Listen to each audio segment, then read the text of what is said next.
September the 1st, 1939.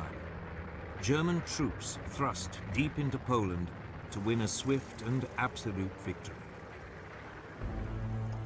Barely 20 years earlier, their forefathers had also been on the march, but back into their homeland as a defeated army. In November 1918, after 4 years of World War I, Germany's Emperor, Kaiser Wilhelm II, had been forced to abdicate.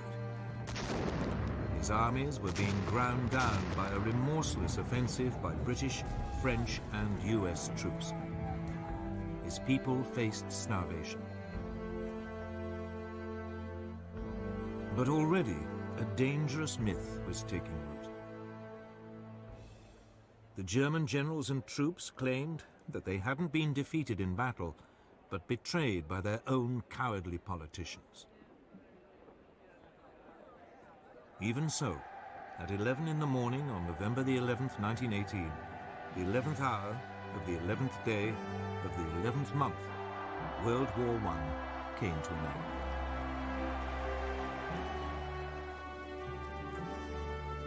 The following month, President Woodrow Wilson of the United States arrived in Europe, promising to create a new world order. He persuaded the world's leaders to sign up to a new League of Nations.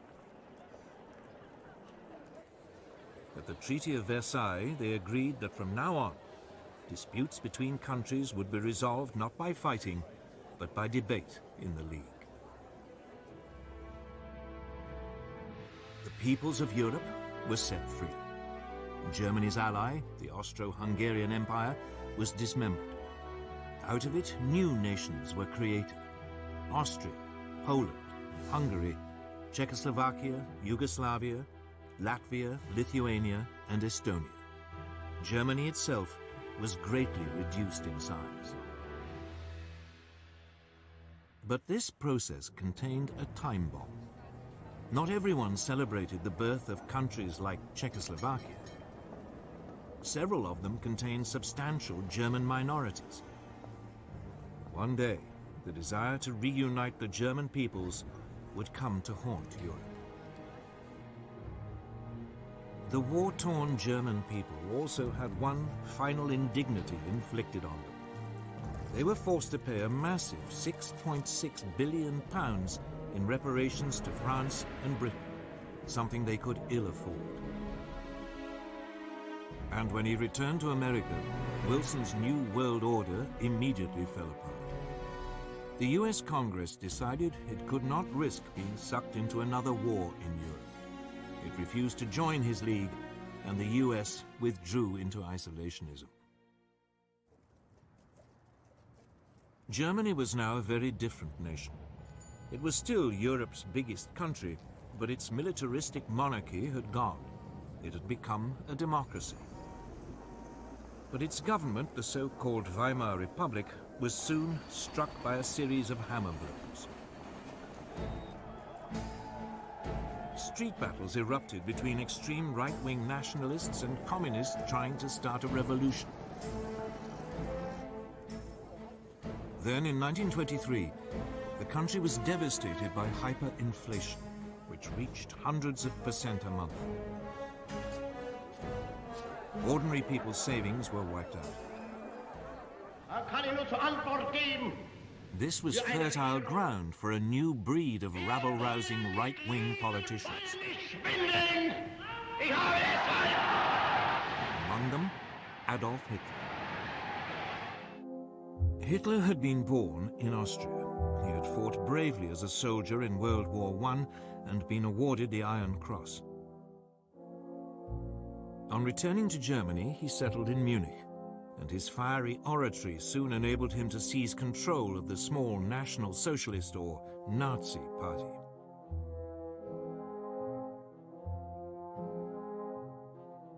In October 1923, Hitler and his henchmen attempted an armed coup against the Weimar government.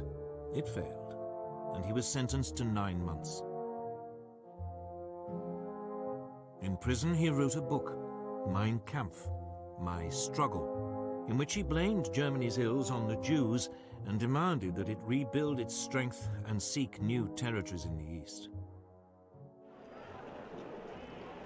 On his release, he set about building the Nazis into a proper, disciplined political party. From now on, he would use the democratic system to achieve power. But for the next 5 years, Weimar Germany prospered. Support for extremist parties, left and right, dwindled. Then suddenly, Hitler's opportunity arrived.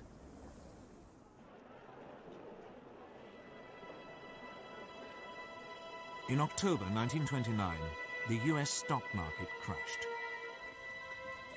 Billions of dollars were lost, and an economic depression swept across the world. Unemployment in Germany soared to over 6 million. Only extremist politicians seemed to offer a solution. Wir haben ein Ziel uns gewählt und verfechtetes fanatisch, rücksichtslos. Politicians like Hitler. By 1931, his Nazis were a true mass movement. And they had their own brown-shirted thugs, the SA stormtroops, who numbered almost 3 million. In the 1932 elections, the Nazis became the largest party in Germany's parliament, the Reichstag.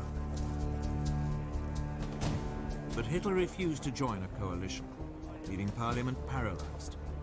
To break the impasse, President Hindenburg made him chancellor in January 1933, head of the government.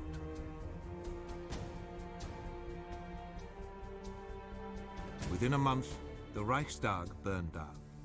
Hitler accused the communists and demanded emergency powers. He then used them to ban all other political parties. In August 1934, President Hindenburg died. Hitler declared himself president. He was now absolute leader, the Führer of Germany.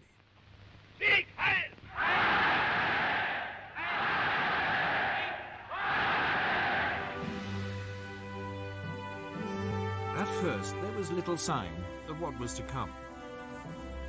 The next 3 years, the Führer concentrated on rebuilding Germany's economy. He spent millions on public works, including the 5,000-mile Autobahn system, to soak up the unemployed. But in secret, Hitler was also spending lavishly on a huge rearmament program. Under the Versailles Treaty, the German army had been limited to 100,000 men. The country was forbidden to have an air force, tanks, or submarines. This small army was trebled in size. Then, in 1935, Hitler came out into the open. He unveiled a brand new air force, the Luftwaffe. It had 2,500 planes, far more than Britain or France. Unemployment plunged, and the Nazis became enormously popular. Now emboldened, the Führer made his first expansionist move. In 1935, he reoccupied the Saarland district on the French border, after it voted to return from League of Nations to German rule. A year later, he sent German troops into the Rhineland, part of Germany which had been demilitarized at Versailles. At the time, many felt that Hitler was only claiming back what was rightfully Germany's. Neither Britain nor France objected.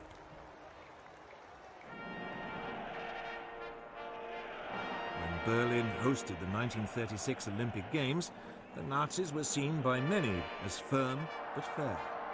A government which was restoring the nation's pride and which didn't threaten anyone.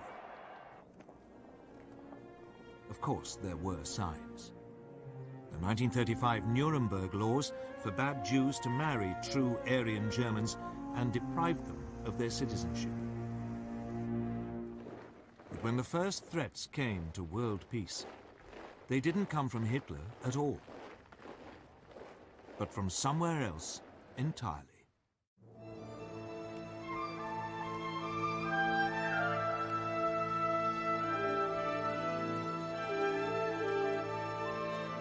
Japan, at the start of the 20th century, was already a military power.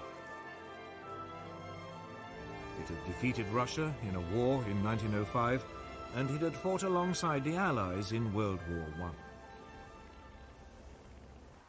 I. After the war, Japan was an acknowledged world power, and it signed up to the League of Nations. But politically, it was a mess of contradictions. Nominally a democracy, the feudal tradition was still strong. Most Japanese revered their emperor as a living god and regarded him as their true leader. And the country faced major economic problems. Its population was exploding. And it had no natural resources to fuel its rapidly expanding industries. Its leaders needed solutions, and they saw them in Chinese Manchuria. Manchuria was a land of rich grain fields, with plenty of coal and minerals. It was a perfect target. Japanese troops were already stationed there.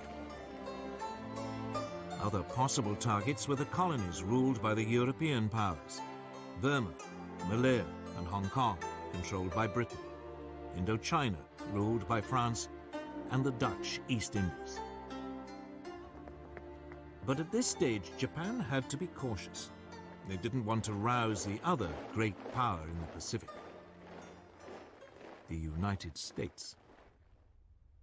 For all its anti-imperialist slogans, the US actually ran an unofficial empire in the Pacific.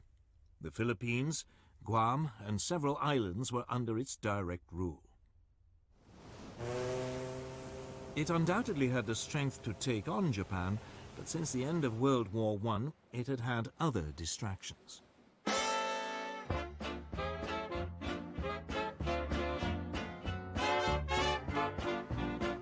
This was America's Jazz Age.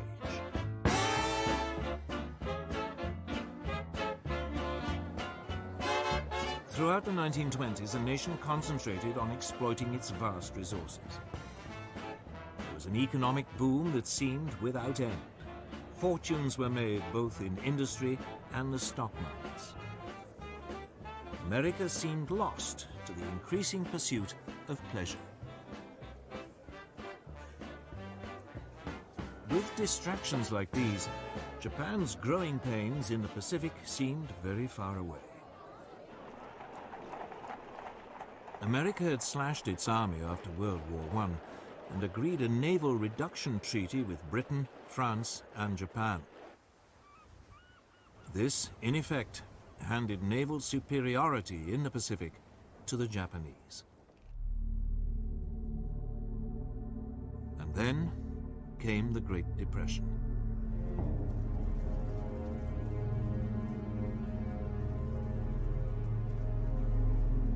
As the economic devastation spread, a quarter of the population lost their jobs. Tens of thousands were made homeless, living in shantytowns. Whereas before it had been distracted by pleasure, now America was distracted by pain. It was time for Japan to make her move.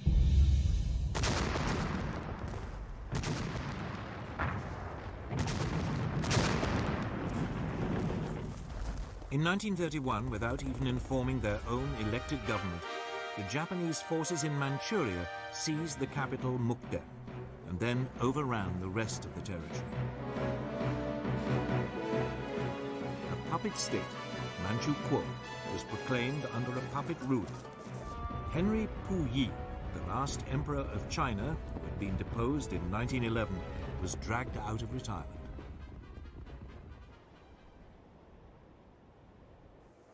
At its headquarters in Geneva, the League of Nations now faced its first great test. Japan was universally condemned. But her response was blunt. Japan, however, finds it impossible to accept the report adopted by the Assembly. The Japanese then just walked out, and the League suddenly realized there was nothing it could do about Manchuria.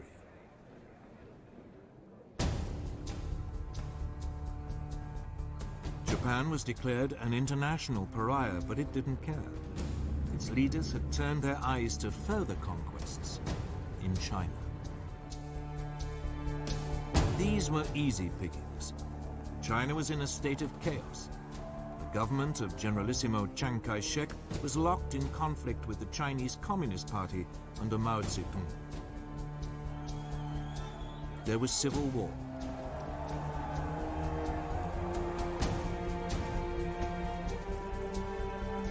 In 1936, as a precursor to invasion, the Japanese signed a pact with Hitler. The aim was to guard against any attack by Soviet Russia were it to move on China. Then in July 1937, the Japanese provoked an incident with Chinese troops and invaded.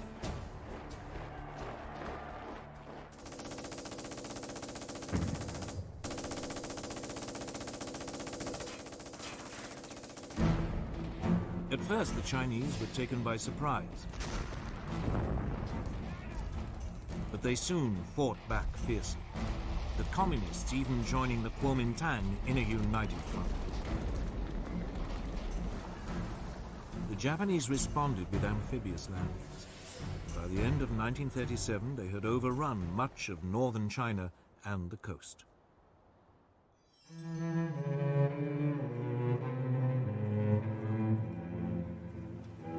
The Japanese fought this war with exceptional brutality, bombing cities indiscriminately. Westerners living in the commercial center, the port of Shanghai, were now evacuated. The city was then besieged for 3 months.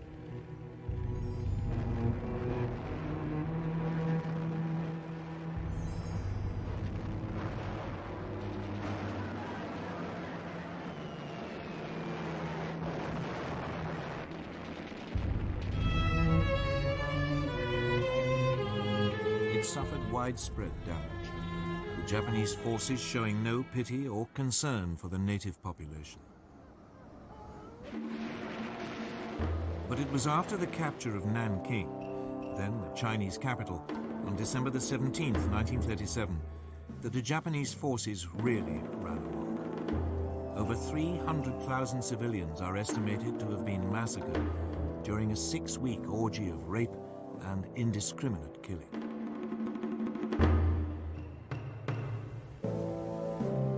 The Japanese even attacked British and US warships which had been sent to protect their shipping and trade.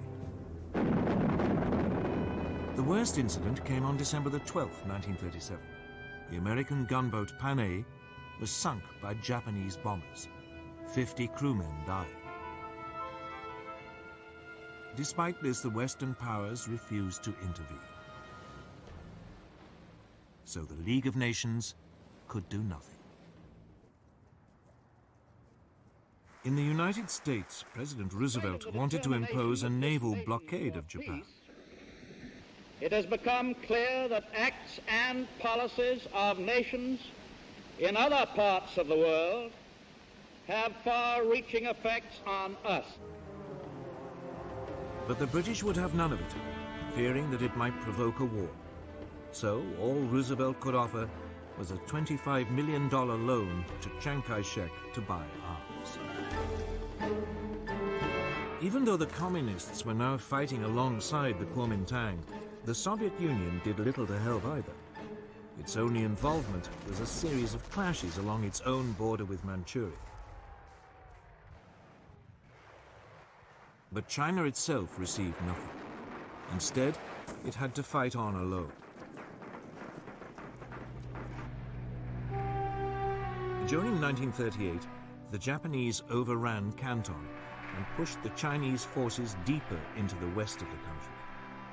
All the rhetoric of the League of Nations, all those promises to stop international aggression had come to nothing. And by now, the Western powers were facing aggression much closer to home. Deve cristallizzare una posizione di potente ingiustizia. Sangue principi che sorgono e che nascono e I principi che declinano, la vittoria è per noi, per I primi. Today, It is easy to laugh at Benito Mussolini, the fascist dictator of Italy. All that posturing seems faintly ridiculous now, but it didn't seem that way in 1922. Back then, Italy had seemed to be on the edge of anarchy. The country was riven by strikes and land seizures. The democratic government, just as in Germany, seemed powerless in the face of such unrest. So Benito Mussolini, a war veteran and a journalist, decided to take a stand. He organized a right-wing nationalist party, the Fascists. With the country paralyzed by a general strike in August 1922, Mussolini ordered his followers to march on Rome. Fearing a civil war, Italy's king, Victor Emmanuel, asked him to form a government. Si realizzassero le premesse necessarie e sufficienti per una collaborazione delle quattro grandi potenze occidentali, Mussolini swiftly stamped out any political opposition and assumed dictatorial powers. deve cristallizzare una posizione di potente ingiustizia. By 1928, his position seemed secure. Parliament was appointed rather than elected, and all power was firmly in the hands of the fascist Grand Council.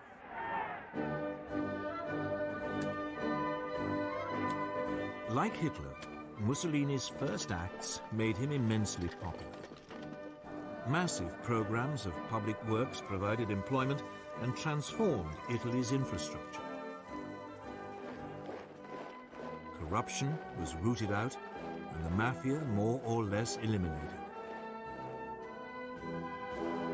Italy's armed forces were built up, including an advanced modern air force.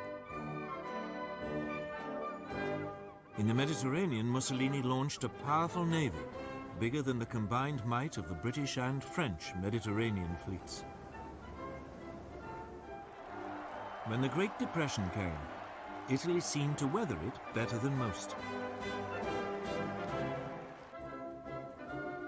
Mussolini became a source of worldwide inspiration.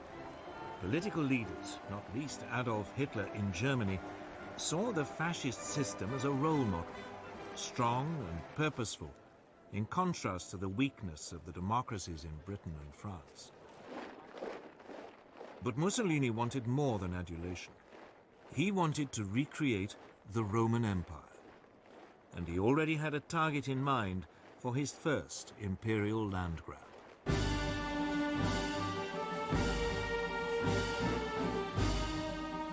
His target was Abyssinia, today's Ethiopia. Italy already had colonies on its borders in Eritrea and Italian Somaliland. In December 1934, Italian forces provoked a clash with Abyssinian troops at an oasis in the Ogaden region, well inside Abyssinian territory.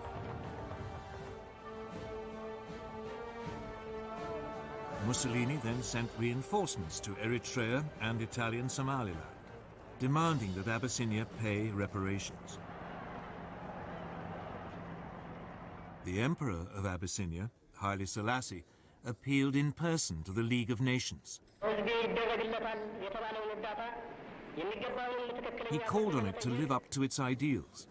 Here was a small nation under threat from another member of the League. This was the supreme test. But the League did nothing.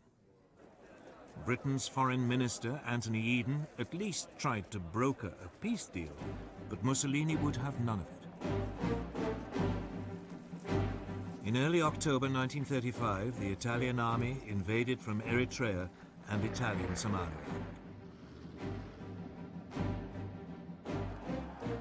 The primitive Abyssinian forces stood little chance against a modern army equipped with artillery and tanks.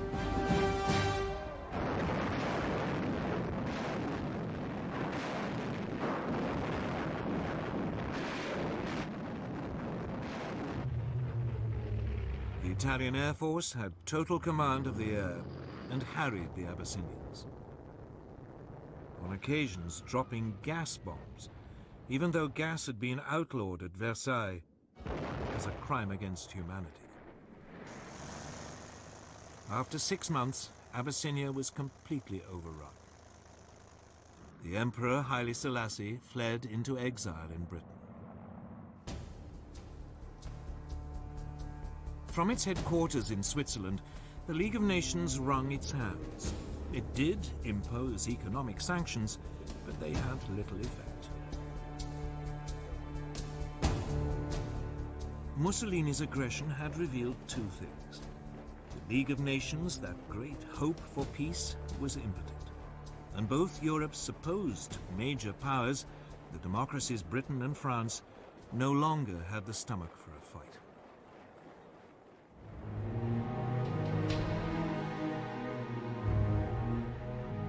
Both Britain and France had been shattered by World War I, and their economies had never really recovered. Both had witnessed waves of strikes and unrest. Both had suffered mass unemployment, even before the Great Depression.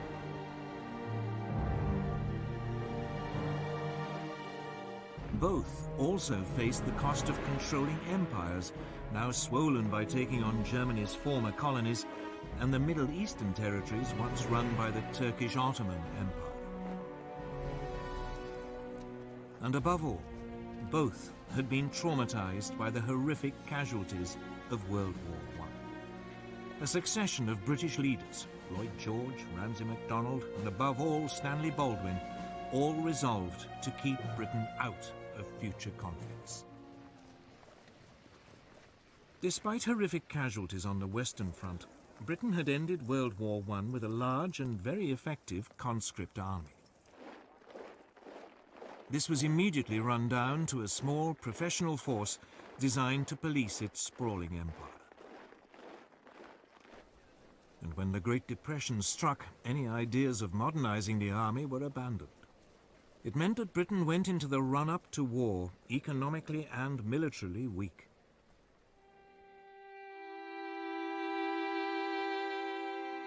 French losses during World War I had been even worse than the British.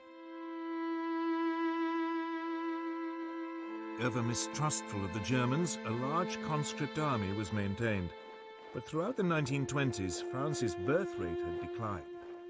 It became clear that there would be a manpower shortage by the mid to late 1930s. France realized it could never compete with Germany on the size of its army alone.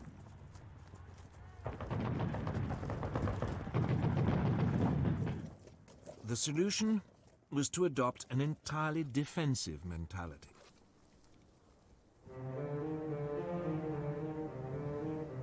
The Maginot Line, a series of fortifications, was begun in 1930 along the frontier with Germany and ran as far as the Belgian border.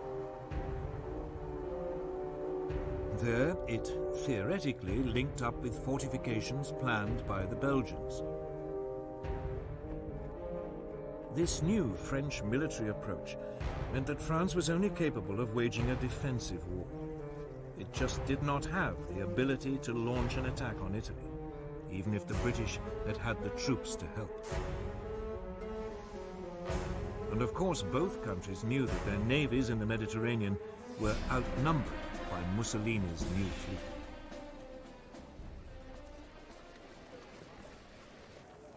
So when Italy conquered Abyssinia, it made sense for both powers to do nothing.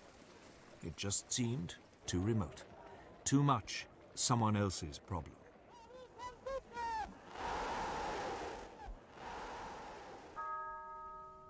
By now, they both had to deal with all the traumas of the Great Depression.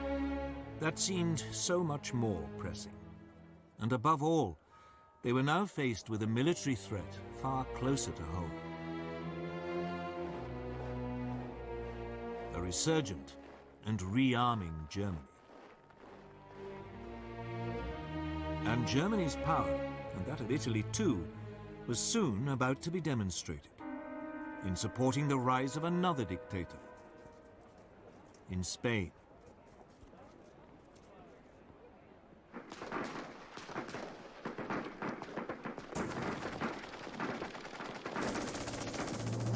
In 1936, civil war erupted in Spain.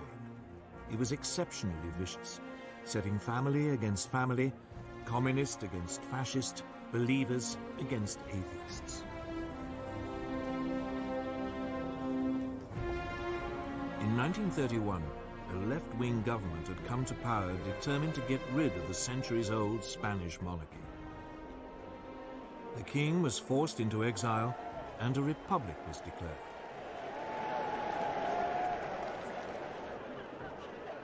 In February 1936, the parties of the left combined in a popular front to take on the forces of the right in a general election.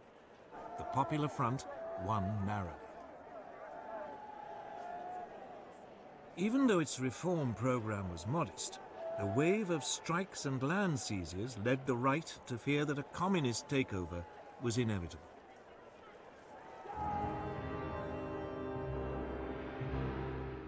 Within the Spanish army, long a bastion of conservative and Catholic thinking, senior officers began to consider the possibility of a coup.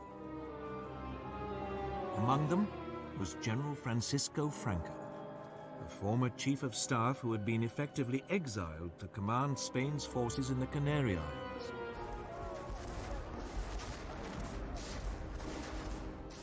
On July the 17th, 1936, the units of the army fighting guerrillas in Spain's colony in Morocco mutinied. The next day, Franco flew to join them, proclaiming a new nationalist movement which would save Spain from communism. Mainland garrisons now joined this revolt. The Popular Front responded by calling for volunteers to defend the Republic. Battle lines had been drawn.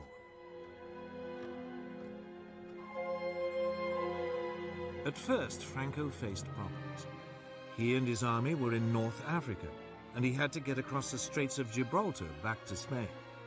So he turned to the one person he thought might help: Adolf Hitler.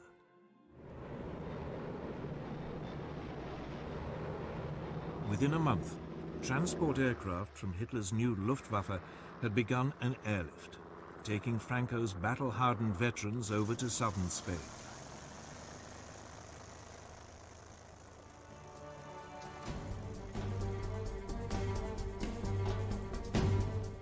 At this stage, the Republic still seemed to have the advantage.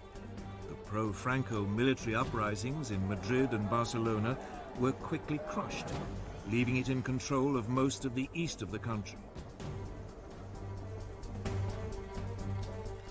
Franco's nationalists were confined largely to the northwest and part of the south.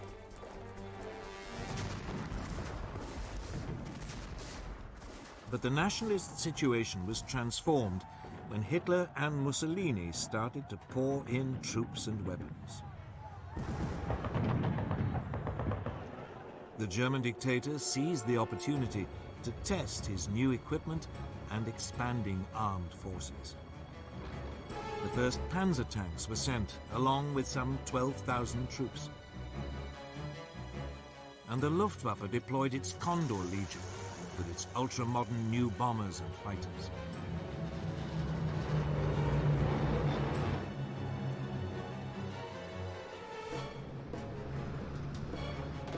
Mussolini sent a so-called volunteer corps of 50,000 men and more than 700 aircraft. In vain did the Republicans appeal to Britain, France, and the Soviet Union for help.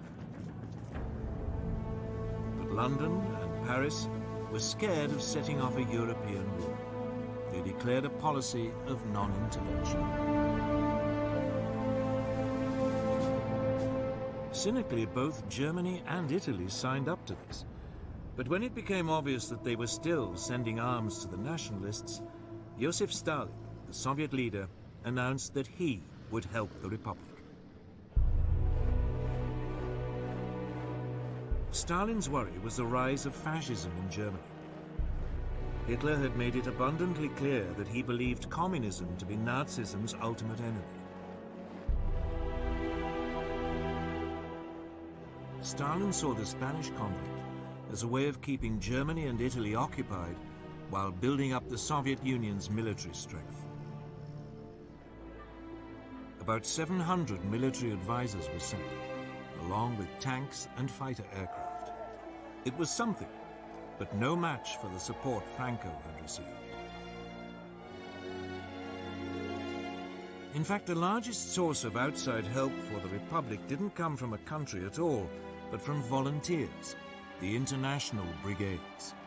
About 30,000 left-wing Americans, British, French, and Germans signed up to fight in Spain.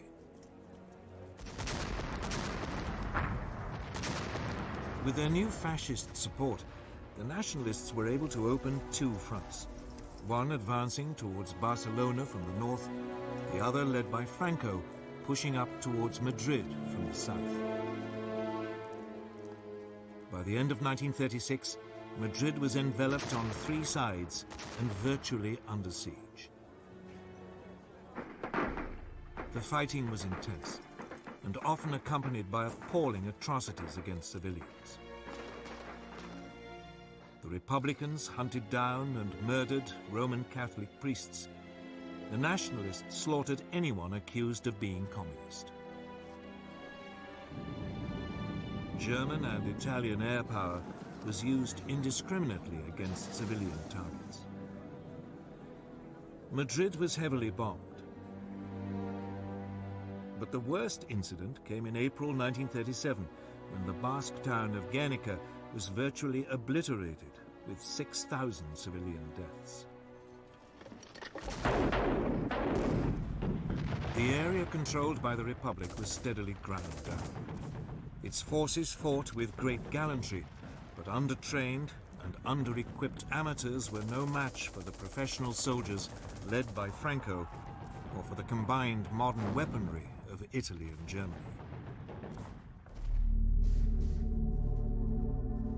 As the war dragged on, the fighting around Madrid became a symbol of the left's determination not to be crushed by a fascist dictatorship. But behind the scenes, the Republican alliance was falling apart. The communists and socialists wanted to concentrate on winning a military victory.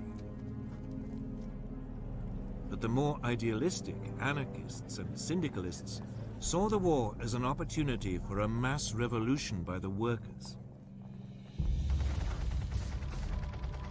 These disagreements burst out into the open in May 1937. Fighting broke out in Barcelona between the anarchists and communists. It was a fatal weakening of the Republican cause.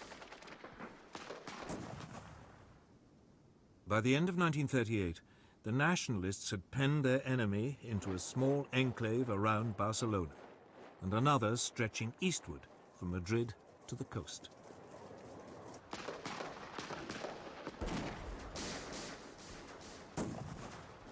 Madrid continued to hold out, but the international brigades were withdrawn. More and more nations began to recognize Franco's government as his forces closed in for the final assault on Madrid.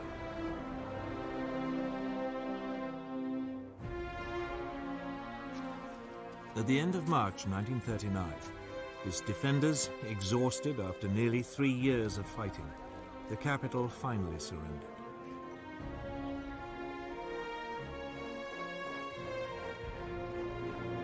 A month later, Franco formally declared hostilities at an end.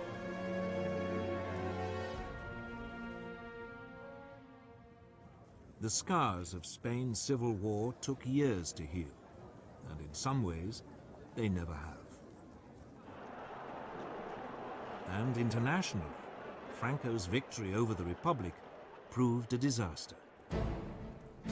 Hitler and Mussolini were confirmed in their belief that the democracies of Britain and France were impotent to resist any real pressure. While Stalin despaired of their willingness to confront fascism. Hitler in particular saw his way open to begin the aggressive policies outlined in Mein Kampf. Even before the Spanish Civil War ended, his armies were on the march.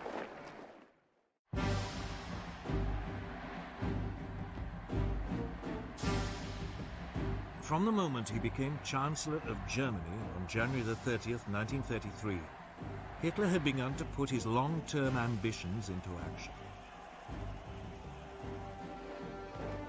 On February the 3rd, he told his top commanders that his ultimate aim was to conquer territory in the east and ruthlessly Germanize it. They were instructed to prepare for a massive expansion. Although Germany had been forbidden tanks, a secret treaty with the Soviet Union in 1923 had allowed the development of tank designs and experimentation with new mobile armored tactics. Energetic young German officers like Heinz Guderian read the theories of British thinkers like Basil Liddell Hart and Colonel John Fuller. They even watched exercises being carried out by the British during the 1920s on Salisbury Plain. It was from these that they came up with the idea of fast-moving units combining tanks, artillery and infantry that could thrust fast and deep into enemy territory. Hitler adopted their ideas with enthusiasm. The new army was to have 3 panzer divisions. Similarly, the new Air Force, the Luftwaffe, under former World War I fighter ace Hermann Goering, had had a framework to build on. Throughout the years in which its Air Force was officially banned, Germany had kept up its design skills by building civilian machines, and gliding and flying clubs provided a reserve of potential aircraft. Hitler revealed the existence of the Luftwaffe in March 1935. He then announced that the army was to be increased to 300,000 men and conscription was reintroduced. Britain and France protested feebly at this flagrant breach of the Versailles Treaty. But soon they reluctantly and slowly began to rearm.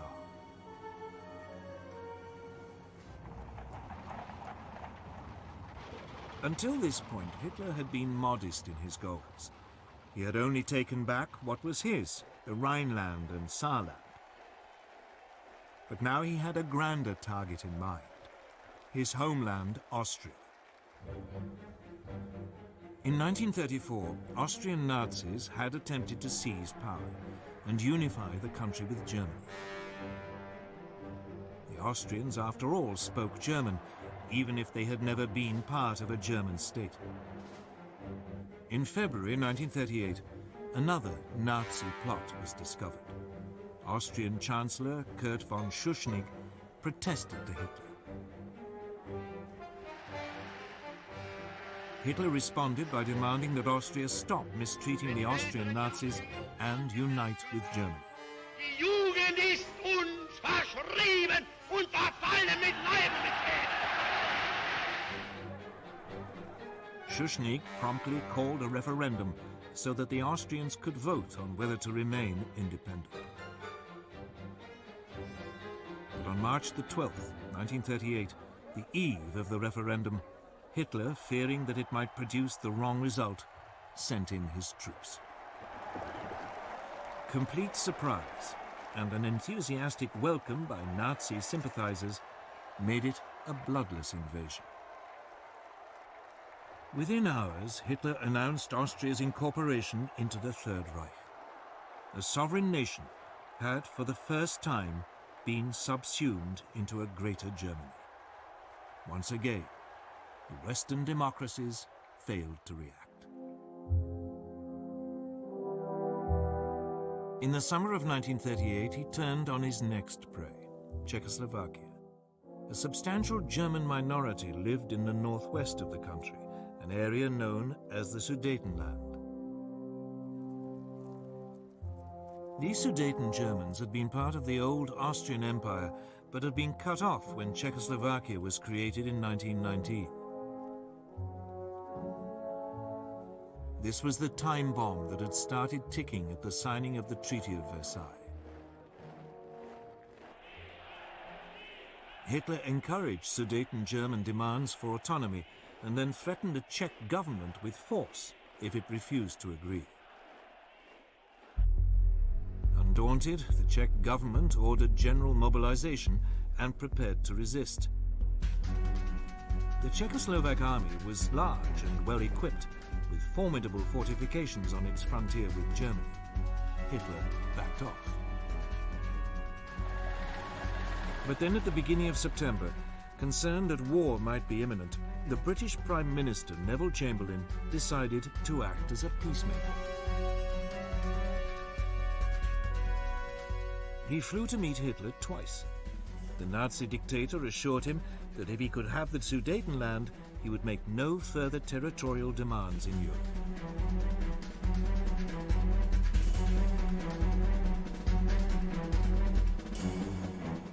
In Munich, on September the 29th, 1938, with Mussolini acting as mediator, France and Britain signed an agreement giving the Sudetenland to Germany in return for a formal declaration by Hitler that he had no more territorial ambitions.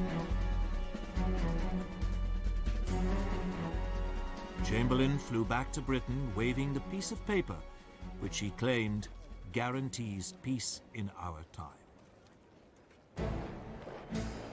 And so, on October the 1st, German troops occupied the Sudetenland and seized the Czech frontier fortifications.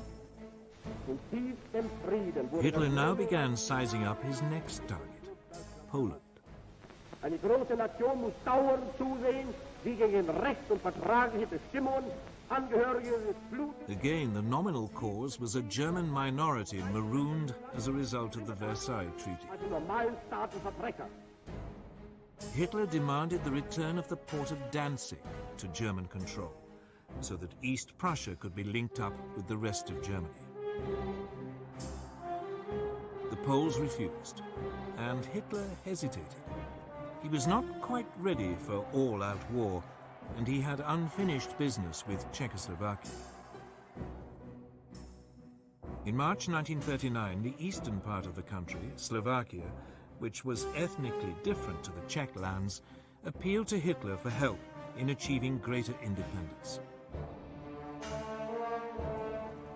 Hitler summoned the Czechoslovak Prime Minister Emil Hácha to Berlin and browbeat him into putting his country under German protection.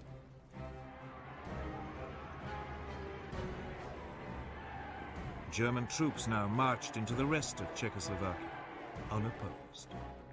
Most of the country was annexed into the Reich. Slovakia was declared a protectorate.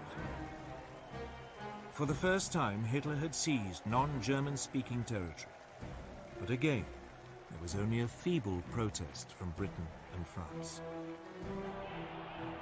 At the end of March, he again repeated his demand that Poland give up Danzig. This time, France and Britain declared unequivocally that they would declare war if he attacked Poland. But by now, Hitler cared little whether they did or not. He was sure that they would be weak and indecisive opponents. In Russia, Stalin had also become increasingly concerned by Hitler's aggression. In April, Stalin proposed an alliance with Britain and France. But negotiations made little progress. And finally, Stalin despaired, deciding that there was another solution to the German threat. On August the 23rd, the Soviet Union and the Third Reich, who everyone had believed were sworn enemies, announced a non-aggression pact. The agreement secretly specified that Poland would be split between the two countries, and Stalin would have a free hand to take over Estonia, Latvia, and Lithuania. Now free from any Russian threat, Hitler ordered his armed forces to prepare for an immediate invasion. On the evening of August the 31st, the German Wehrmacht prepared for the assault. Its Führer had made the decision which would plunge the world into war.